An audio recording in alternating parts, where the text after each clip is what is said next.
Hello, welcome and welcome back. This is Jacob, and today we're gonna be continuing the file narration series with the characters' voice lines for the various operators in Arknights.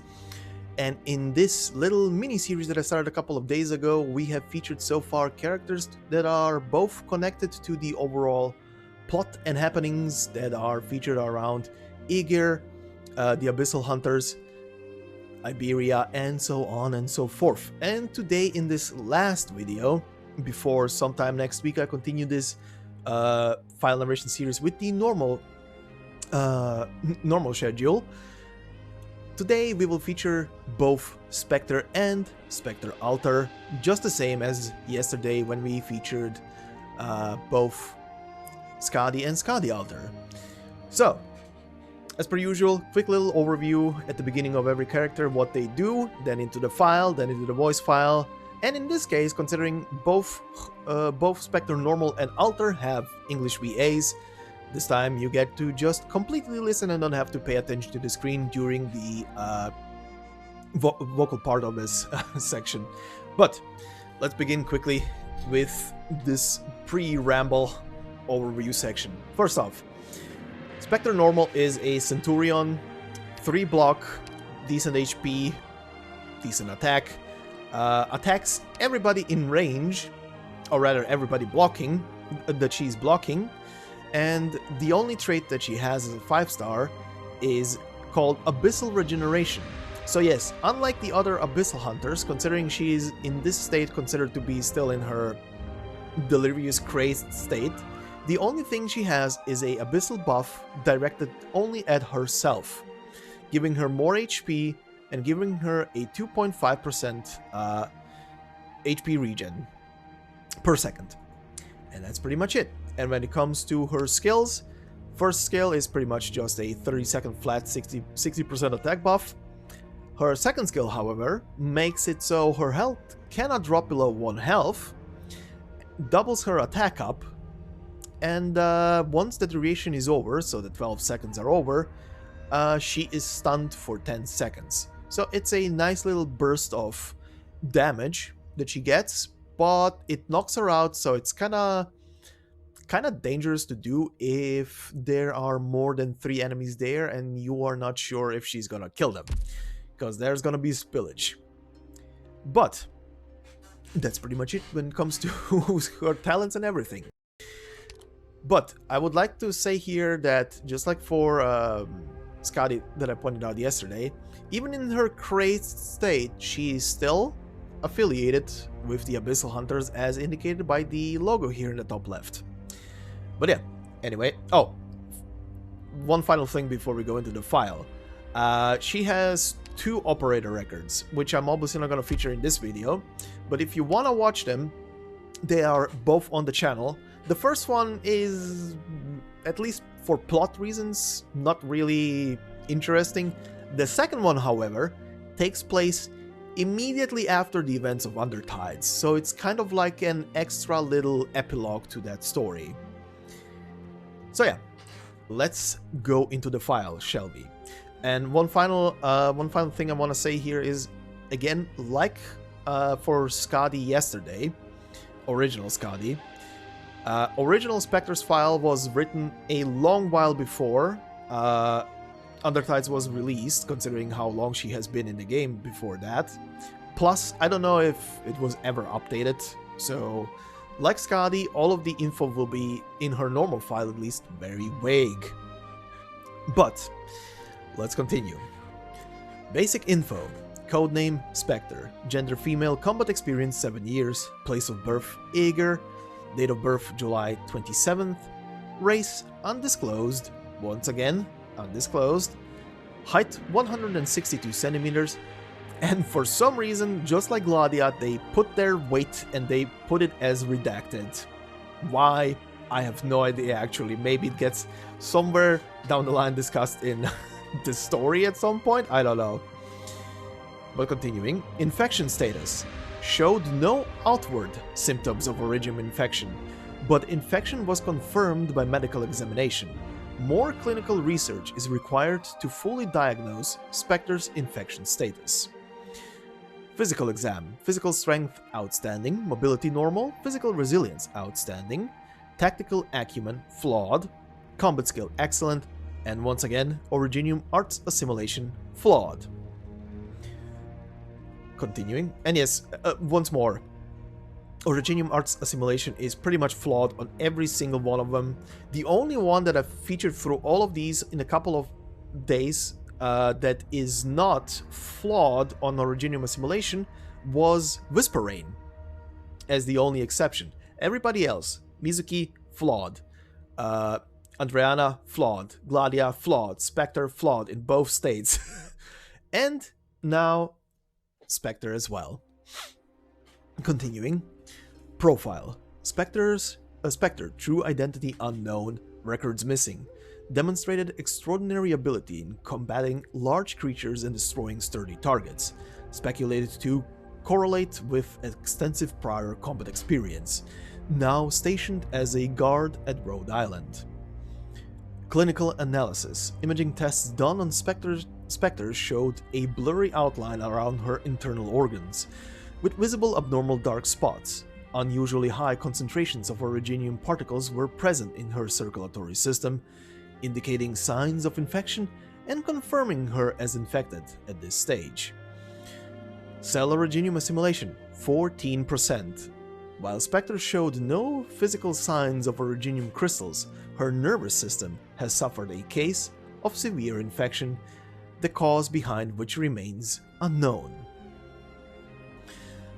Blood originium crystal density, 0.31 units per liter. So yes, unlike the other abyssal hunters who have almost non-existent originium in their bloodstreams, she obviously, as an infected, and as a special case of an infected, has very, very high. 0.3 is stupidly high, as is the 14%. But yeah, continuing. Still within manageable range, even then without knowing the specific cause for the infection. Test data cannot accurately reflect her condition and are of little use. In addition, Specter is plagued by severe mental health issues, including but not limited to memory loss, emotional instability, and lack of self-awareness. Unfortunately, I am not a neurologist nor a psychiatrist, and thus unqualified to speculate on the cause or solution, but I wish to make note of her mental condition in her file. Assigned by a medical operator, silence. Archive file number 1. It was difficult probing into Specter's past. When Rhode Island took her in, she showed temporary lucidity until she lapsed into psychosis before treatment could be administered. In her day-to-day life, Specter's mental condition remains unstable, thus greatly limiting her social interactions with other operators. Medical staff will continue administering regular tests and treatment, although success has been limited to date. Archive file number 2. Based on intel gathered, Specter was once a nun residing at a convent. The matter was not investigated further due to her current mental state and Rhode Island's present goals. However, Dr. Kaltze believes Specter's past is closely linked to that convent, which is also likely hiding the truth behind her mysterious past. Archive file number 3. The medical department's in-depth examination revealed oropathy to be the cause of Specter's deteriorating physical health. Furthermore, Specter lacked both the necessary aptitude and knowledge to wield originium powers. This is puzzling and greatly impacts her combat abilities. Despite her difficulties, Specter was still devastatingly powerful during her missions, to the point of unsettlement. She undoubtedly has incredible room for growth and improvement. Even more important is her polarizing aptitudes in combat and in her daily life. She is demure and quiet in battle, other than a few occasional mumbles to herself, with a mindless tendency to follow orders to the end, completely unaware of potential danger and obstacles. Her inability to react has endangered her safety more than once. It can be concluded that Specter is a vital part of the squad, but a commander must also adapt to her single-mindedness and plan accordingly. Archive file number 4, classified log. In actuality, when Specter first approached Rhode Island, she was articulate and sincere, claiming she had just escaped confinement and wished to deliver a message. However, she fell silent before she could finish conveying it. In her last moments of sanity, she told the operator who retrieved her that she has once again gotten entangled in a dark conspiracy. After she failed to tear off her habit, she then descended into madness. Promotion record. Folk song of a faraway land. When she prayed, the stars ceased to shimmer, and when she wept, the night let out a smile, and as she lamented, the anguish sprawled upon her madness. From Operator Specter's personal belongings. Alright, and now we're gonna go into the voice files, which means I will shut up and you guys get to listen. So I'll see you at the flip side. Good day. Please allow me a moment of prayer before I resume my work for the day. Oh, benevolent herald, hear my prayer. Please, watch over my dreams and ward my soul. Cutting things. Cutting things is such fun. Yes, some things were disconnected from the very beginning. Their integrity only a false fiction.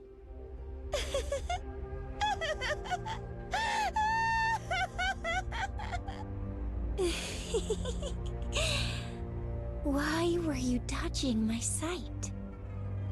So pointless. Because I already know exactly what your heart desires. I have always wanted to bring you to a special place. A place where secrets are imparted. What did you do to me? Why was I made to drink that strange medicine? Who brought me to this place? Please answer me! That person's words are the complete and utter truth. Dissecting them, dismembering them, disemboweling them. It all grants them salvation. You see many things in your dreams that are hard to comprehend. Those things you see are that soul's despairful tidings. And I, as the messenger, here to convey this exhortation to you. Hearken. Hear the whispers of vast creation's master, echoing from the deep. I am Specter. That is what the spirits call me. That kind doctor informed me that I may receive further treatment by helping Rhodes Island. Yes, of course. My powers are yours to command. Power is flowing into me. I have no right to go against your will. Will this position be a new source of joy for me? Or will working for you become my life's joy? Good night, my brothers and sisters. As you wish. This will be a path paved with sacrifice. All these lost souls on the battlefield, I offer them to you, humbly awaiting your command. Please, let me know the results. I come from the depths of the ocean. You are the one who woke me. Grant joy unto me. Return to the abyss. I care not for valueless ones. There's no escape. I have conquered all trials you gave me. Were you watching me? Please guide these lost souls to peaceful enlightenment. None of you shall leave this place. They shall pay for this. They must pay. May I ask you to assign me to a room where I can see the starry sky? Doctor, what is it inside you that is driving me to this blissful ecstasy? Arknights, you are... Oh, the doctor, isn't it? Alright, that would be Specter Normal. Now we are gonna switch over to the other one. Whoops. Yeah, hi, there she is. I wanted to use a cheeky shortcut, but there we go. So, Specter the Unchained.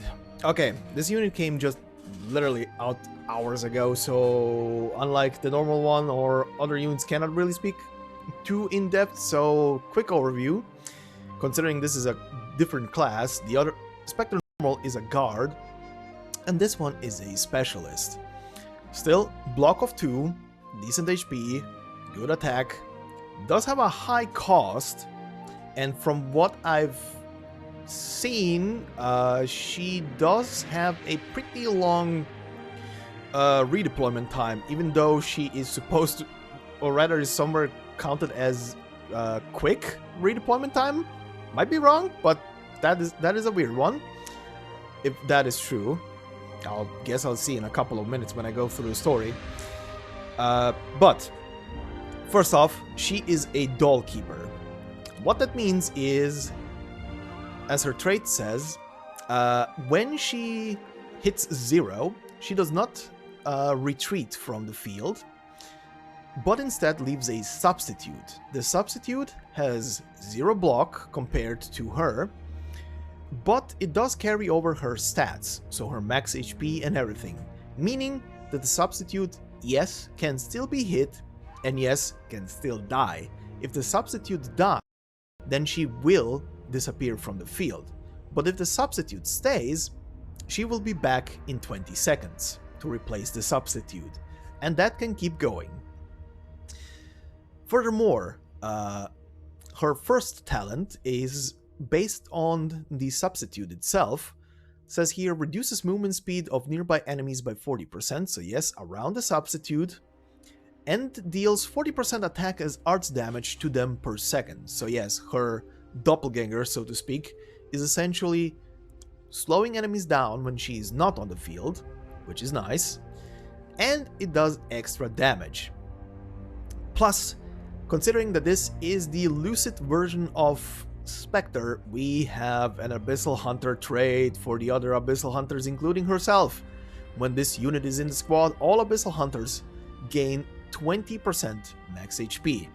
So that means Specter the Unchained, that means Skadi, and I'm talking about normal Skadi, not Skadi the Unchained. Skadi the Unchained, sorry, not Unchained, Jesus Christ.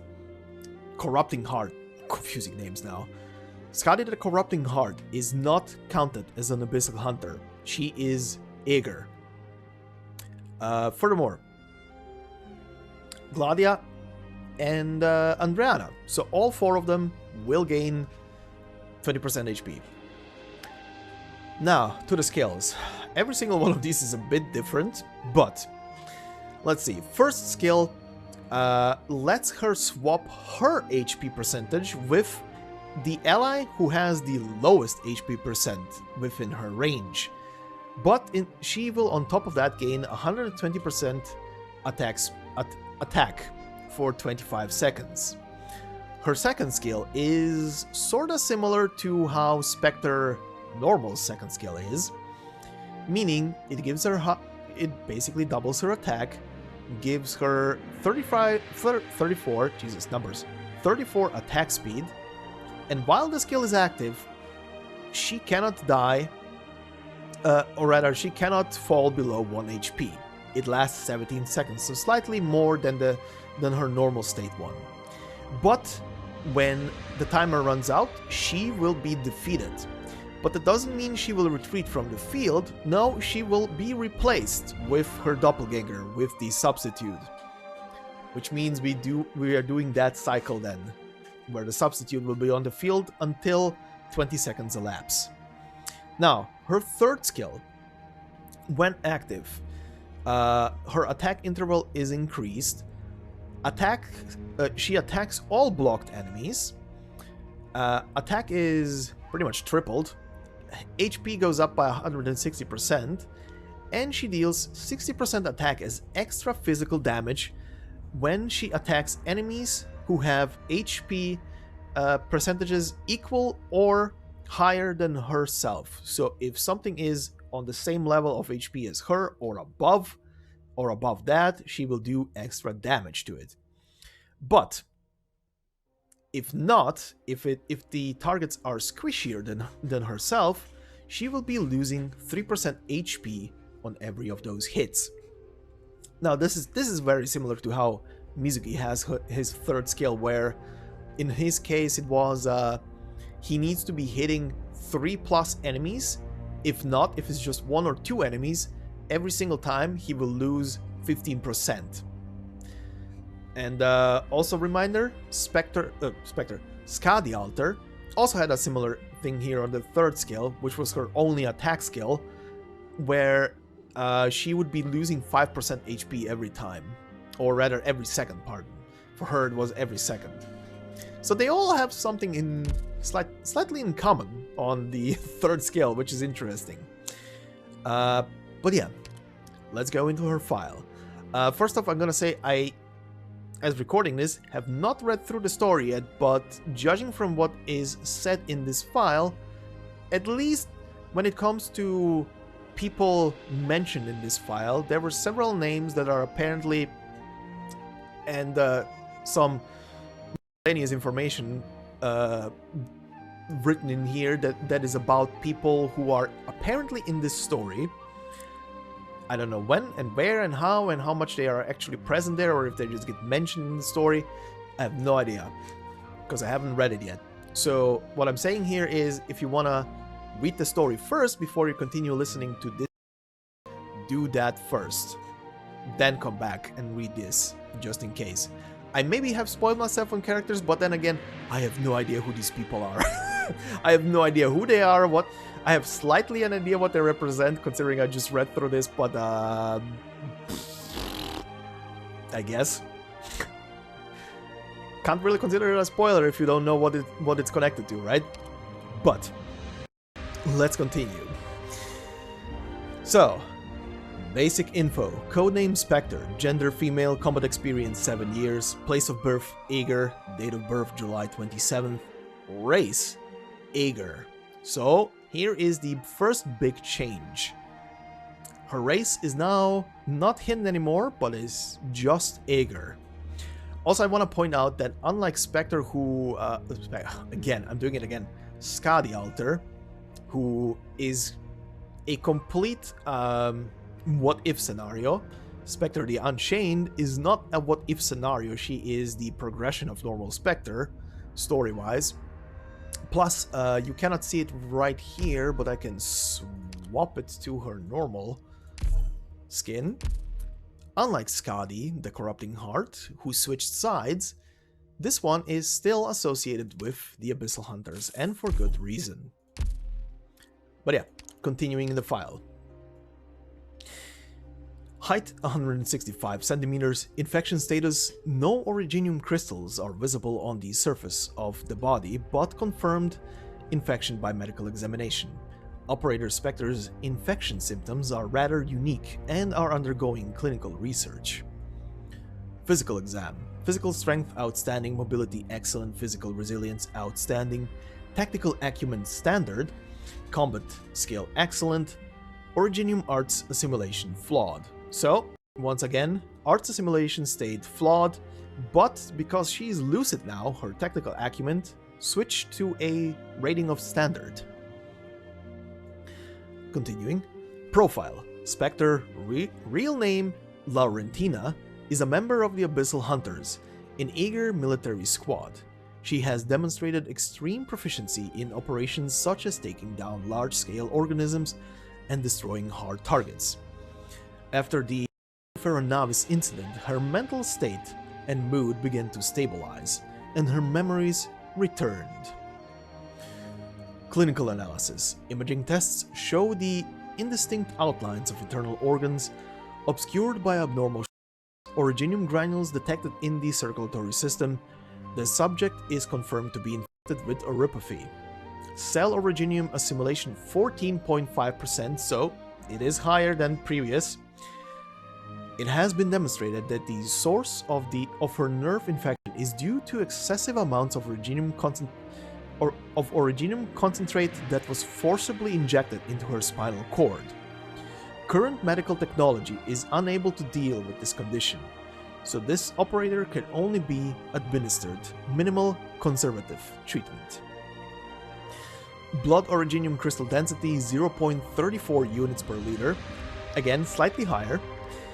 The originium infection progress is extremely slow, and even if this does not conform to our common sense, it is still a welcome thing.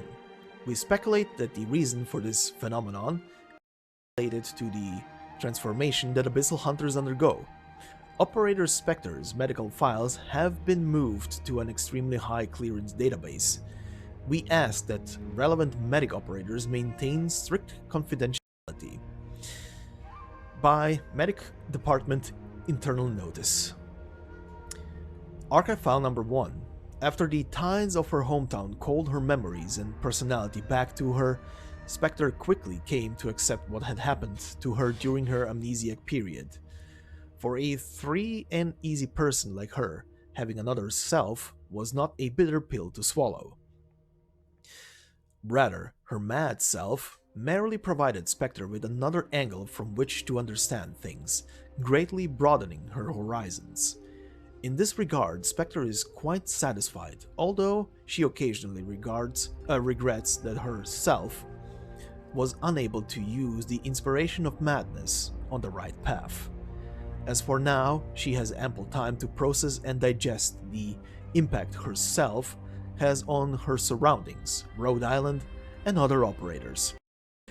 The suspicion and bewilderment of the faces of the operators who had contact with her before her no shortage of novelty and amusement. I love that part. Everybody confused. Who these? Operator Specter's mental state has continued to stabilize as of now, and in theory the probability of her main persona being replaced again is extremely low. However, during fierce combat, or certain situations that cause her to have intense outbursts of emotion, certain sudden changes to her behaviors have been observed. We cannot say for sure whether this is a relapse of her condition or if Specter is deliberately imitating her past self in search of inspiration. We recommend continuing closely monitoring the operator's mental state as much as possible. Signed by Anonymous Operator, Medical Department. Archive File Number 2. Unlike the elusive Gladia or the reclusive Skadi, Specter is not only the most approachable Abyss Hunter, but also the only one who will offer brief descriptions of Aegir for others. After chatting with her, many operators got their first glimpse into this mysterious deep-sea country. In Specter's own words, the ocean far from land's shore lies a utopian country. There is no originium, the people do not have to worry about survival, and citizens are assigned to work where they are best suited according to their personal abilities.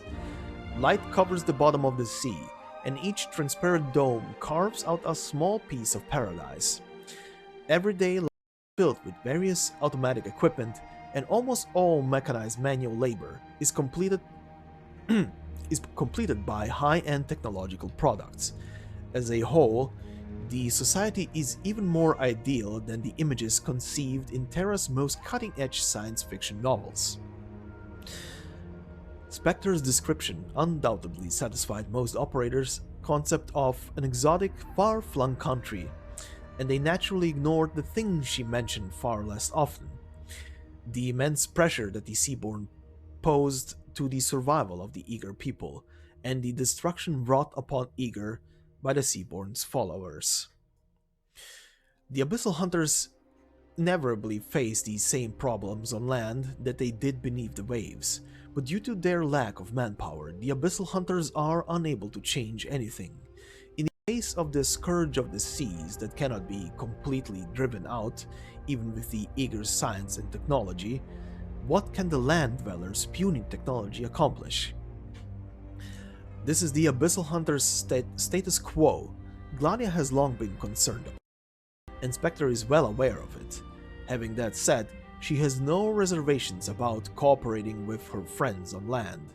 This is not due to some calculus based on ability or practicality, but rather because on an emotional level she feels that fighting with these soft, vulnerable companions might make miracles. That is the reason she leads the charge into enemy lines, her chainsaw's battle dance opening up the slimmest of chances for her friends. After all, she already created a chance for Skadi's team to kill a so-called him. Why can't she do it again? Archive file number 3. The operators who take care of Specter on Rhode Island have found that she tends to stare at sculptures or paintings for a period of time in complete silence. And once Specter returns to herself and expresses her thoughts on these things, the operators finally come to understand that it was her inherent love of art that suited the scars of her psyche.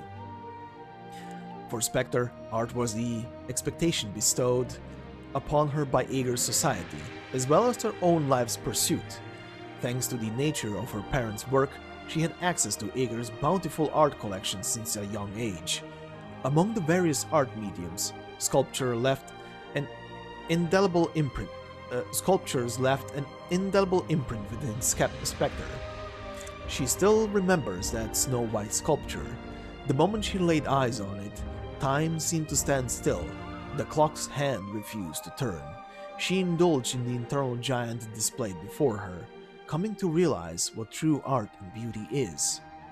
To this day, she does not understand the idea behind the creation sculptor. She's seen that statue again. However, all the emotional expressivity in that piece of stone have long found a home in her heart, and she hopes that one day she can become a sculptor acknowledged by Eager. One day she, Laurentina, will be able to create her own sculptures, if she had not become an Abyssal Hunter. Archive file number 4. Specter's metamorphosis from a sculptor apprentice into an Abyssal Hunter may appear to be an accident to some. However, what they do not know is that Eager's technology and institutions can ensure that their chosen personnel will never deviate from the basic needs of their post. Because of this, citizens generally do not refuse when summoned by state institutions such as the Abyssal Hunters.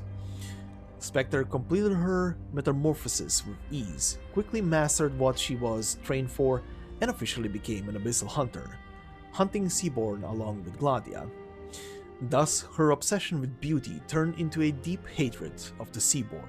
It may be the case that Seaborn evolve into striking forms that leave people awestruck, but this cannot be considered beauty. Rather, it is more a byproduct of evolutionary needs. The Aegirians' most ingenious creations are useless pieces of artifice in these creatures' eyes, a perspective that Specter could not tolerate.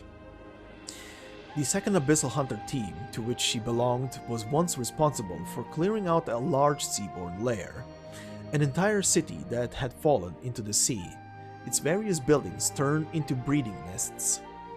When she saw the colors blending from torn oil paintings and the desecrated stone statues covered with nests, she no longer had any reservations in her heart about slaying the Seaborn. Now that civilization has encountered vermin, Specter is more than happy to play the role of exterminator. Through their deaths, Eager's survival is forged. Promotion file. You want to know more about the folks who experimented on me? I pretty much exterminated them all, Gladia. I need to review the information and combine it with the intel provided by Iberia. Alright, let me try to think back. Quintus, the one you ran circles around, is probably the least worth talking about among the bunch. He couldn't see anything outside of the experiments living inside a dreamscape he wove himself, single-mindedly power-hungry and conceited. So, it wasn't hard to deal with him, right? Next one. Amaya, that damn Liberi. You probably saw her on that Iberian ship. Elegant and far more dangerous. That's right, she was in charge of recording down my mental state and providing feedback after the experiment. Given how knowledgeable and accomplished she was, it's a pity she was so well suited for this job.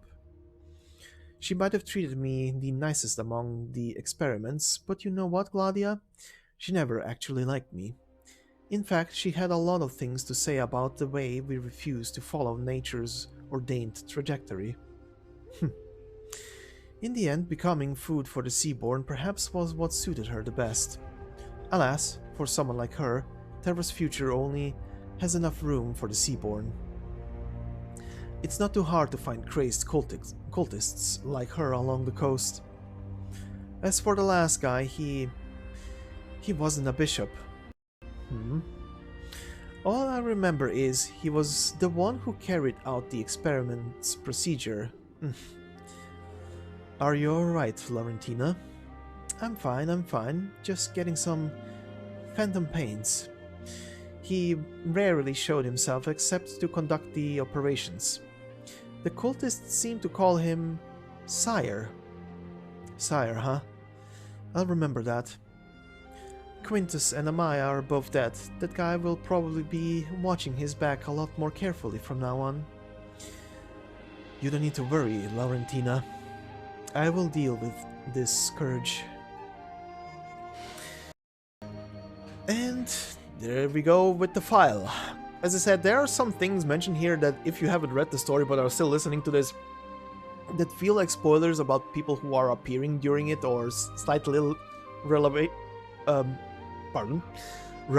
but nothing too crazy? Like, I still have no idea who these people are outside of that they are connected to her, did experiments on her. That's pretty much it. But the thing about her past is very nice. First off, just knowing her actual name being Laurentina is also a very nice addition. But let's go into the voice file, shall we? And just like potentially you who is listening to this, I will be listening to this for the first time now, so again, I will mute myself and let's enjoy this one together. Doctor, if you want me to talk to you, then at least give me some topics I can show interest in. Doctor, don't blame me for having no interest in your grand endeavors. To be honest, the reason I became an abyssal hunter is hardly as lofty as you imagine. Abyssal hunters bear a grave mission. But me? I just think the life suits me more, that's all. You want to know about my life in Ager? After so much time, my childhood memories are a bit of a blur. Maybe I'll remember a thing or two by telling you about it. Originally, I was meant to be a sculptor. My combat style shows no restraint compared to the past. Doctor, I think you might be misunderstanding me. If you call me mad, I'll take it as an insult. But if you call my combat style mad, I'll take that as a commendation. Hark! To the boundless master of all creation, embraced by darkness, murmuring soliloquy. Let me take a stab, Doctor. Maybe you like the old me rather more than the present me. I'll be honest, I've got a soft spot for that me too. It's nice to be so pure, isn't it? Doctor, you always worry so much. Do something for me. Tear this sheet up. Yes, just like that. Sometimes things aren't so complicated. Survival is splitting everything in your way in two. It's just that simple. Doctor, I'm dying to get you visiting our city. That's the only way you can understand how tender my comment is on the life quality of Rhodes Island. It's a shame your body'd be too delicate for it. All the more shame, I don't even know whether our city still exists. Even if I've got a list of gripes about Rhodes Island, you people haven't abandoned the collection and preservation of art. I can retract all my criticisms just for that. Doctor, forget your job for a moment. This is a work you shouldn't miss. Not in a lifetime. You want to hear me sing? Of course I can indulge you. But I'm so sorry. Singing has a special significance to us that you just can't share, not being one of us. Doctor, it vexes me that I have so many things I want to share with you. Just how could I convey them to you? May you too stay lucid in your dreams. I recognize you, and you recognize me. We don't need all those boring introductions. But you still don't know me, and I still don't know you. If I recall correctly, Drylanders use simple enough means to get to know each other. So let's get communicating. Are you trying to tell me my combat style should be more fit in? For politeness' sake, I accept your commendation. But to us abyssal hunters, combat is the means we have to master to survive. We don't need applause or flowers for it. You chose a dangerous way to learn of the abyssal hunters and our enemies, Doctor. With nothing but your delicate body, the tides will drown you. But at the same time, you can count your lucky stars. Because I invite you to hide behind me. Shall the hunt begin? Just let me think. Whether you're here to help or to trouble me like a whelp. It's high tide. The time for fun has now begun. My patience is limited, Doctor. Waiting is its own art, too. Every battle deserves to be enjoyed. I'm in a gorgeous mood right now. Good morning. Good night. I'm not yet satisfied. Come. More. We might not define danger the same way, but I'm willing to respect the genuine joy of others. Do we have a ballad of victory? Yes, but not now. We're still a long way from true victory, aren't we? Incompletion has its own beauty. That's how you're comforting yourself, isn't it? I'm to blame too for placing my trust in you. But don't worry, I'll bear the responsibility together with you. You want to hear my opinion of this landship? You'll be disappointed. Oh, I knew it was you. You've got a strong hunger for knowledge, but it lacks direction at times, Doctor. Arknights. I hope you have a meaningful day today, Doctor. Okay, hold on. Hold on, I was losing my shit here. Hold on. Come. More. This is a sentence made to be out of context. Amazing. What the hell? Who? Someone thought about this one. I need to hear this. Hold on. I need to hear this in Japanese as well.